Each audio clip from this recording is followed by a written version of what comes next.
E aí eu desenvolvo ela do jeito que eu achar que é mais conveniente. Não há um consenso no grupo, no corpo docente. Isso eu estou falando de forma geral, né? Mas vocês podem, cada um de vocês deve estar pensando, puxa, lá no meu curso é desse jeito, ou a gente precisa de rever isso de certo, não é? Eu falo porque eu estou andando, né, pelo Brasil todo, conversando com as pessoas sobre isso, e as pessoas me dão o testemunho. De fato, isso não está presente.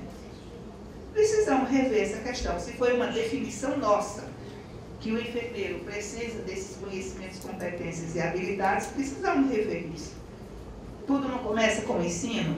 Nós não estamos formando enfermeiros para cuidar, e a gente não cuida com aqueles 3 elementos fundamentais que estão descritos nesses incisos do artigo 5º da Resolução CNE-6, número 3 de 2001. Então vamos criar juízo, né, gente? Vamos tomar tenência, como diz na Paraíba, vamos tomar tenência. É preciso que a gente atente para o que está escrito aqui, né? Se fui eu que escrevi isso, se eu, enfermeira, escrevi isso, mandei para o MEC acatou, então vamos seguir, vamos olhar, vamos discutir como é que as diferentes disciplinas do curso podem estar pensando a sua forma de ensino segundo a filosofia do processo de enfermagem. Não é importante? Olha, se vocês estão compreendendo os conceitos que eu falei, se vocês estão concordando que as diretrizes curriculares estão sendo desobedecidas, nós precisamos pensar quais são os fatores que influenciam a implantação deliberada e sistemática do processo de enfermagem, não é verdade?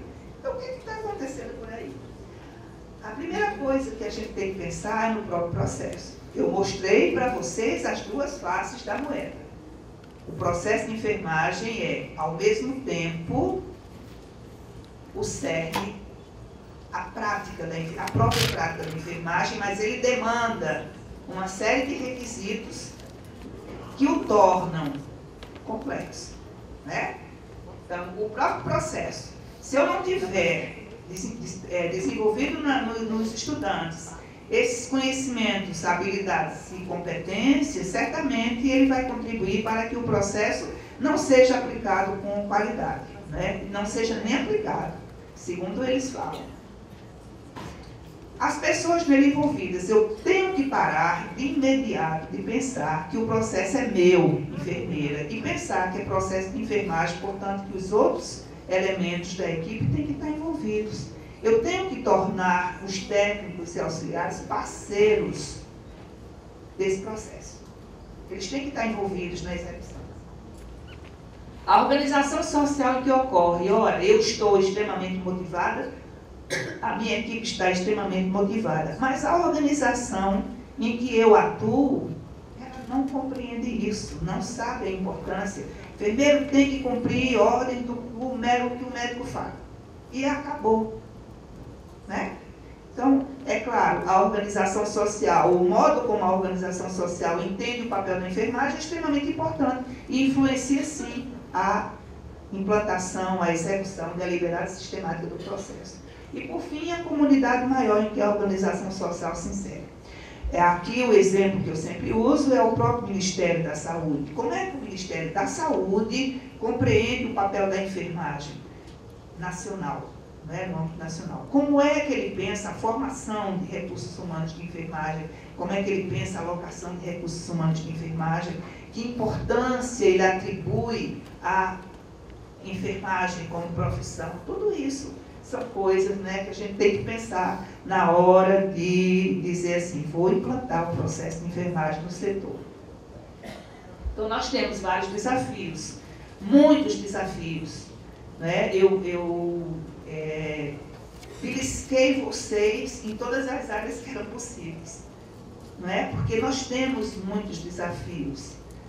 Os desafios no ensino, esses são fundamentais. A gente tem que imediatamente, não é, centrar, focar nessas questões, porque se eu tenho uma resolução que diz que na minha prática profissional eu devo aplicar o processo. E se eu tenho diretrizes curriculares que estão claramente dizendo que o meu perfil profissional, ao final do período de formação, eu tenho que exibir aqueles conhecimentos, competências e habilidades, eu tenho que repensar como é que está ocorrendo o processo de ensino.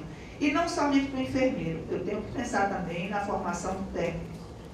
A formação do técnico envolve algum aspecto do processo de enfermagem? O que é que vocês acham? Não é? Então, como é que ele pode ser meu parceiro se ele nunca ouviu falar disso durante os 3 anos em que esteve estudando, ou 2 anos em que esteve estudando? Não é? Eu não posso pretender que essa pessoa, de repente, compreenda isso.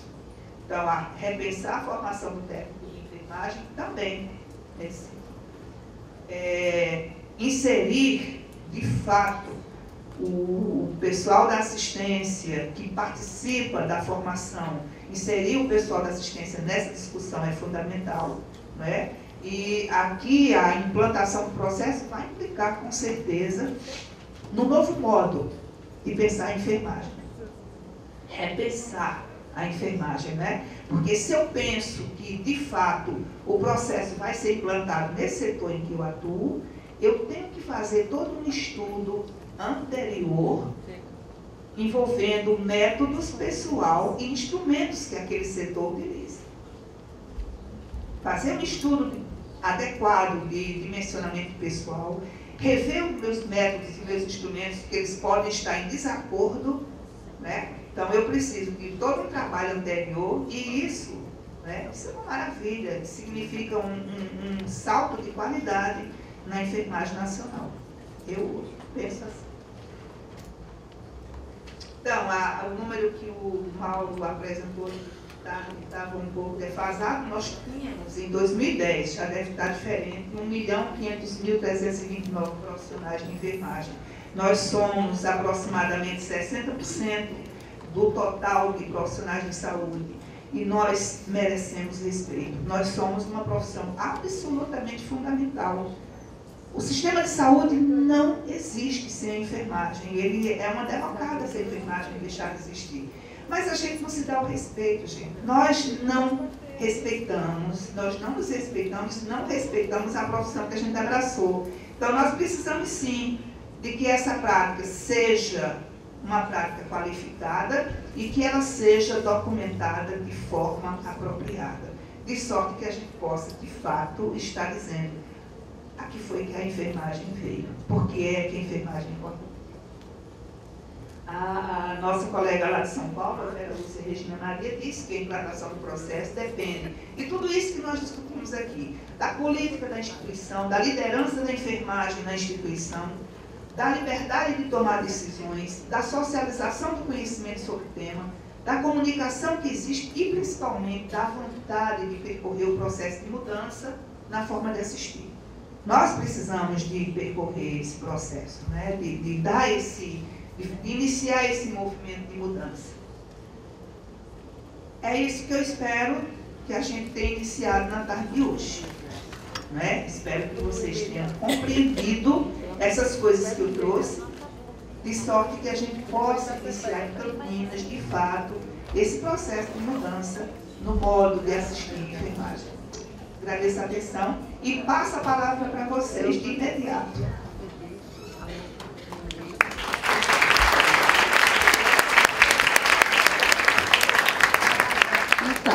Não vou cometer o mesmo erro que eu fiz de manhã, não me apresentei, daí depois as pessoas foram me perguntar quem eu era. Eu sou a Alexandra, sou coordenadora de enfermagem da Secretaria de Saúde de Campinas.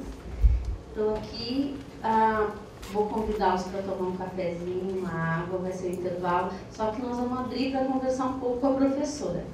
E aí tem um diagnóstico feito pela manhã, que é o diagnóstico da vergonha, as pessoas têm vergonha, da timidez. Eu acho que a gente resolve logo. Tem um microfone aqui do lado. Quem quiser fazer perguntas, pedir esclarecimentos dessa parte da palestra, está disponibilizado. Focada para diagnóstico de enfermagem. As disciplinas norteadas dentro do curso, tanto de graduação... Seja de onde? Só quando eu ir lá. Tá brava. Corri de você. Eu penso totalmente.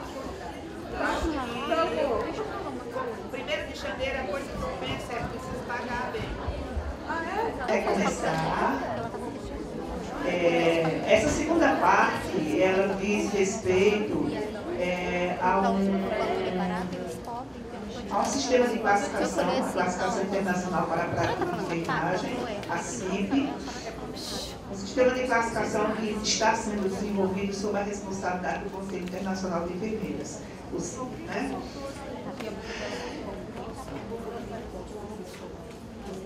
Bom, no final da década de 80, nós já tínhamos disponíveis no mundo todo vários sistemas de informação que trabalhavam com os 3 elementos da prática de enfermagem. Aqueles 3 elementos que eu já falei para vocês na anterior, os sistemas de classificação de diagnósticos de enfermagem, de intervenções e de resultados. Estavam cada um desses sistemas direcionados para uma fase do processo, né? Esses 3. Bom, a despeito disso, no final da década de 80, a gente tinha um mínimo de 14 sistemas de classificação dos elementos da prática de enfermagem no mundo inteiro, pelo menos 14. Mas a gente ainda percebia que havia a necessidade de que fosse desenvolvido um sistema de classificação que, de fato, representasse a cultura da enfermagem no âmbito mundial e não que representasse uma cultura específica de um país específico, como eram a maioria daqueles sistemas que haviam à época.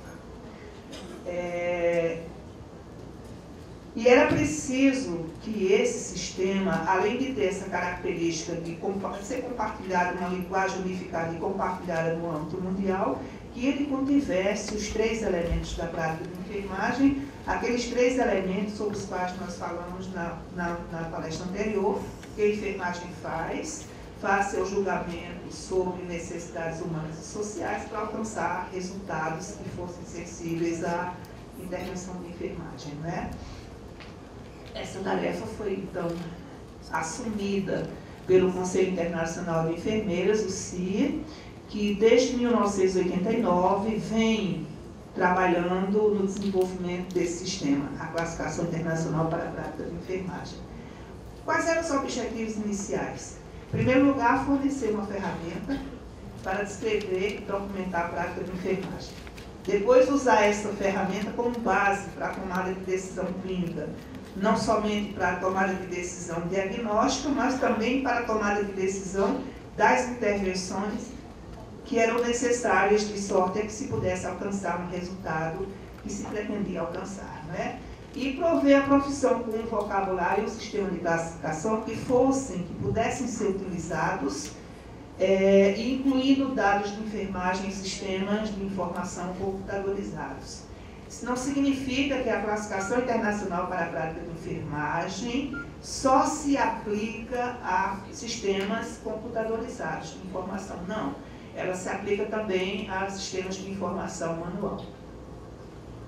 A CIP, essa classificação, né, ela é considerada como uma terminologia padronizada, ou seja, ela está sendo desenvolvida de acordo com normas e padrões que são compartilhados no âmbito mundial. As pessoas que desenvolvem sistemas ou tecnologias compartilham dessas normas, não é?